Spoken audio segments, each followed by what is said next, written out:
వైశాఖ పురాణము 9వ అధ్యాయము. కిరాతకునికి జ్ఞానోదయమగుట. విద్యాధరుడు ఇంకను శృతకీర్తితో, మహారాజా, వైశాఖ మాస దానధర్మాది మహత్యమును తెలుపు మరియొక వృత్తాంతమును కూడా నీ కోరికపై వివరించెదను, శ్రద్ధగా ఆలకింపుము అంటూ చెప్పసాగాడు. శ్రీమన్నారాయణ్ణి భక్తి భజనలు, పురాణ చరిత్రలు, కథలు ఎన్ని విన్ననూ తనివి తీరదు. శ్రీ మహావిష్ణువు నిర్మలమైన మనస్సుతో క్షీరసాగర శయనుడై ఉంటాడు.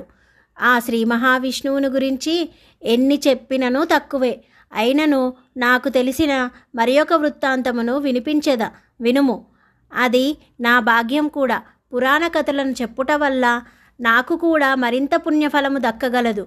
కావున శ్రద్ధగా వినుము. పూర్వము పంపానది తీరమందు ఒక కుగ్రామము కలదు. అందు సకల నిష్ఠాగరిష్ఠుడు బహుశాస్త్ర కోవిదుడునగు విప్రుడొకడు ఉండేవాడు. అతని పేరు భూషణుడు. అతడు నిత్యము దగ్గరలో గల పుణ్యతీర్థములందు స్నానమాచరించి శ్రీ మహావిష్ణువును పూజించి గాని తన పనులయందు దృష్టి నిలిపేవాడు కాదు. అయితే కొన్ని జలాశయములు ఎండవేడికి శూన్యమయ్యేవి. ఆ విప్రుడొకనాడు తీర్థయాత్రలకు పోవుచు గోదావరి నదికి వచ్చి స్నానపానాదులు ముగించుకొని, జపతపములను చేసుకొని, దానతర్పణాది కార్యక్రమములు ముగించుకొని మరొక పుణ్యనదీ తీర స్నానములై ఎర్రటి ఎండలో బయలుదేరాడు. అది వైశాఖ మాసము. వేసవికాలమగుటచే ఎండలు మ్రిక్కుటముగా ఉన్నాయి. ఒంటరిగా ఎండలో బయలుదేరాడు. దారిలో రాళ్ళు, ముళ్ళు, పొదలు, చెట్లు, చేమలను దాటుకుంటూ పోతున్నాడు. దారిలో అతనికి దాహం వేసి చుట్టూ చూశాడు. కనుచూపు మేర దూరంలో ఎక్కడా నీటి చుక్క జాడైనా లేదు. అలసి సొలసిపోయాడు. ఆయాసంతో రొప్పుతూ విశ్రాంతి తీసుకుందామని ఒక చెట్టు నీడకు చేరి విశ్రమించసాగాడు. ఇంతలో అటువైపుగా ఒక కిరాతకుడు చేత విల్లంబులు ధరించి వస్తూ వటవృక్షము కింద విశ్రాంతి తీసుకుంటున్న విప్రుని చూచాడు. ఆ విప్రుడు మెడలో బంగారు భూషణములతో, చేతికి సువర్ణ కడియములను, చెవులకు బంగారు కుండలాలతోనూ, కాలికి బంగారు పెండరములతోనూ దగదగా మెరిసిపోతున్నాడు. ఆ విప్రభూషణుని చూడగానే అతడు ధరించిన ఆభరణములపై ఆ కిరాతకునికి ఆశ పుట్టింది. బంగారు ఆభరణములను కాజేయాలనుకున్నాడు. వెంటనే తన విల్లంబులను ఎక్కుబెట్టి, ఓ బాపడా, నీ వద్ద ఉన్న ఆ బంగారు ఆభరణములన్నింటినీ తీసి ఇమ్ము, లేనిచో నిన్ని బాణముతో వధించెదను అని భయపెట్టాడు. అసలే బ్రాహ్మణుడు, పైగా పిరికివాడు అయిన భూషణుడు బిక్కుబిక్కుమంటూ మారు మాట్లాడకుండా తన వద్ద ఉన్న బంగారు వస్తువులను, ఛత్రచామరములను, పాదరక్షలను, తలపైనున్న మూటతో సహా ఆ కిరాతకునికి పరంచేశాడు. అది మిట్ట మధ్యాహ్నం. సూర్యుడు తన గ్రీష్మతాపాన్ని అత్యధికంగా చూపిస్తున్నాడు. ఎండవేడిమికి భూమి వేడెక్కిపోయింది. ప్రచండ బాణుని ప్రతాపానికి ప్రజలు విలవిల్లాడుతున్నారు. అగ్నికుండంగా మారిపోయిన ఆ వాతావరణంలో విప్రభూషణుడు గతిలేక అంతటి మండుటెండలోనూ భయపడుతూ తన నడక సాగించాడు. కానీ ఎండవేడిమికి నడవలేకపోతున్నాడు. కాళ్ళు కాలిపోతున్నాయి. అడుగు తీసి అడుగు వేయలేని పరిస్థితి.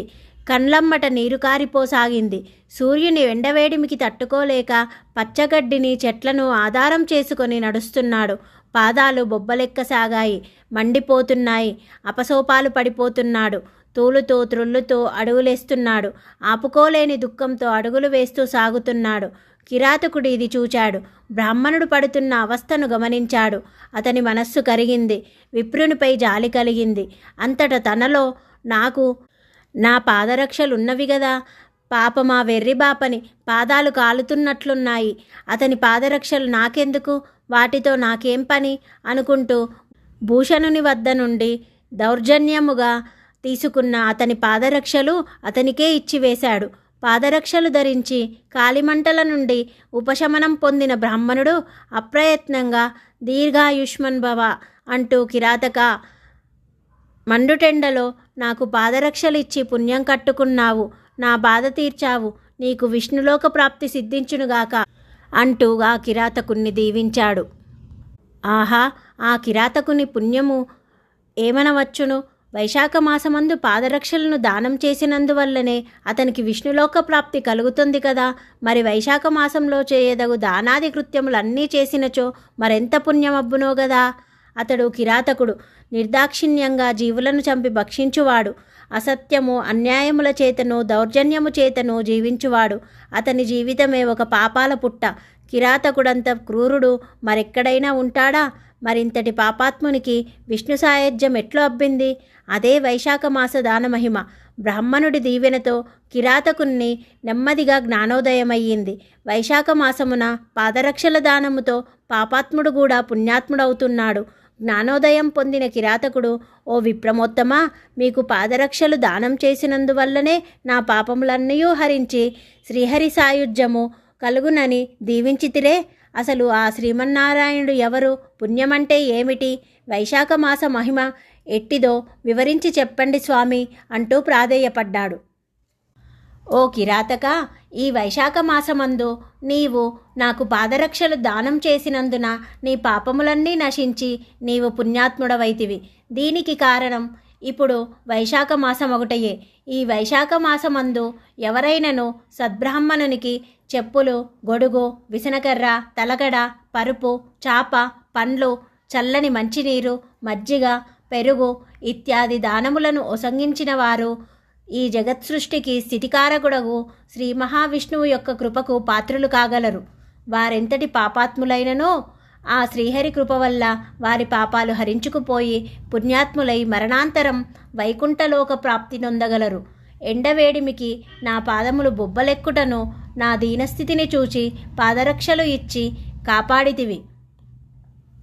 ఆ శ్రీ మహావిష్ణువు నీకు మేలు చేయుగాక. ఈ పుణ్యఫలం వల్లనే నీకు జ్ఞానోదయమైంది అంటూ వారిద్దరూ సంభాషించుచుండగా ఇంతలో ఒక మత్తగజము పైనొక సింహము లగించి పోరు సల్పసాగింది. ఏనుగు సింహము భీకరముగా పోరాడుచూ ఉండగా వాటికి బ్రాహ్మణుడు కిరాతకునితో చెప్పుచున్న బోధనలు వినిపించి అవి రెండు కొట్లాటలు మాని వీరి బోధనలను వినసాగాయి.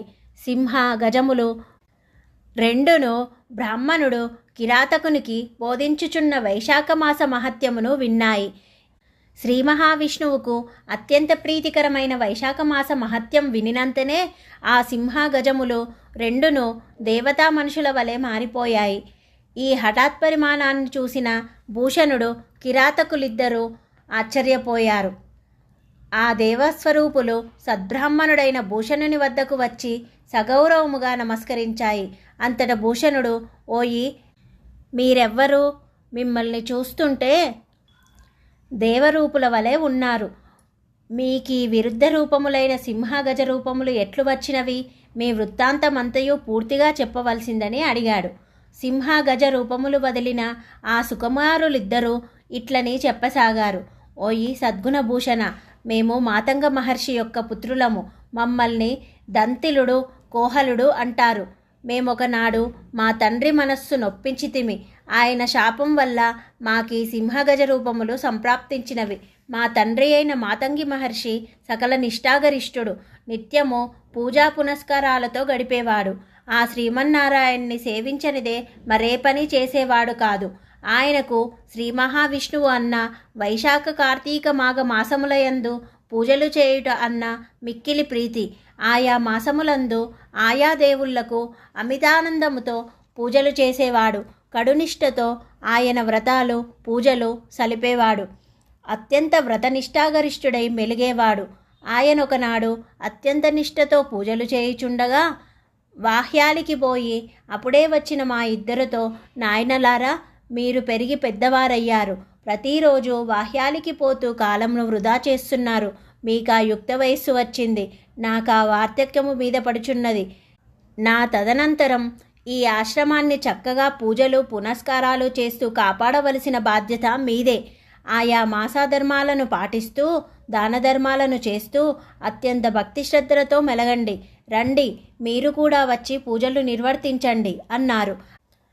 అంతటా మేము మా యవ్వన సౌందర్య గర్వము అతిశయించినట్లు, తండ్రి, మేమట్లు చేయలేము. పూజలు పునస్కారాలు నిర్వర్తించుట మా చేతగాదు. మా శరీర సౌందర్యము సన్నగిల్లుతుంది. మీకు వలె బక్క చిక్కి ఉంటే మమ్మల్ని ఎవరు మోహిస్తారు? మా సౌందర్యం ఏమిగాను అంటూ మా తండ్రి మాటకు ఎదురు చెప్పాము.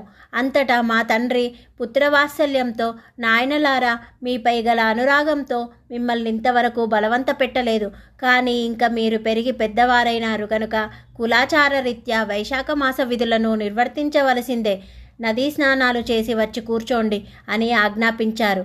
మేము గర్వంతో నదీ స్నానాలు చేయమని, పూజలు చేయుట రాదని చెప్తూ మొండికేసి విముఖత చూపాము. అంతే, మా తండ్రి గారి కోపం తారాస్థాయికి చేరింది. కుమారులారా, తండ్రి ఆజ్ఞనే ధిక్కరిస్తున్నారు.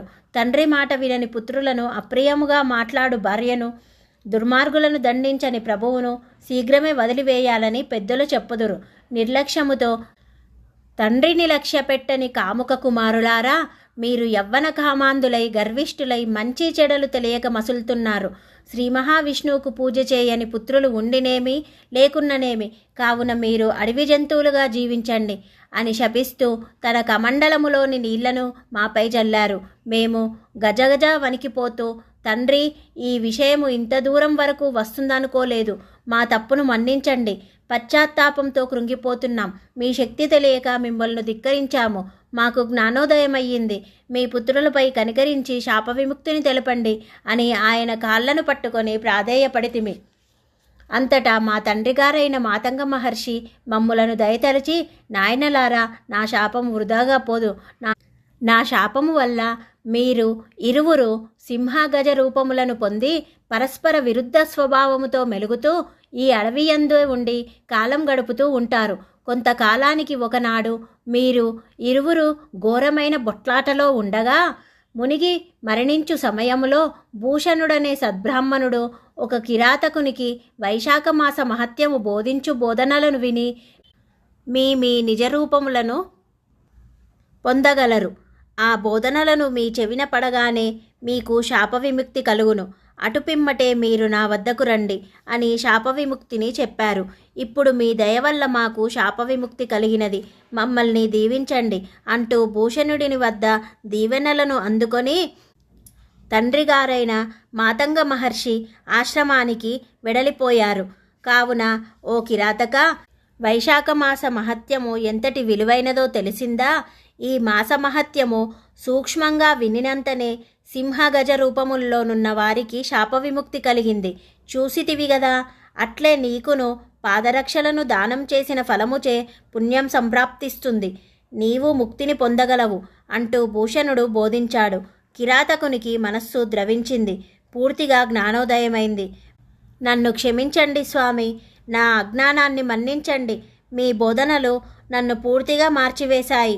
ఇక నుండి నేను కూడా మీ బాటలోనే పయనిస్తాను.